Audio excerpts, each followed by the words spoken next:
नागपंचमी विशेष आज आपण अजिबात काळे किंवा वातड न होणारे मऊ लुसलुशीत पुरणाचे दिंडे बनवतोय.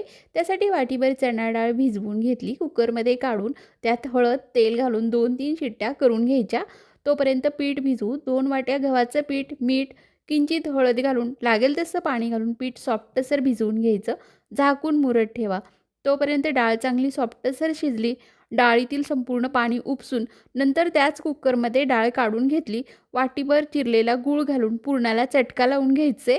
डाळ चांगली परतून झाली. यामध्ये जायफळ, सुंठ पावडर, मीठ घालून मिक्स करून घ्या. आता पुन्हा डाळ चाळणीवर काढून गाळून घ्यायची. पीठ पुन्हा चांगलं मिनिटभर मळून घेतलं. यातला एक गोळा काढून घ्यायचा. आता पोळपाट लाटण्याला तेल लावून पोळी चांगली पातळसर लाटून घ्या. त्यावर पुरणाचा उंडा ठेवून मी दाखवते त्याप्रमाणे फोल्ड करून घ्या. स्टीमरच्या प्लेटवर ठेवून 15 ते 20 मिनिटं वाफवून घ्या. लुसलुशीत पुरणाचे दिंडे तयार.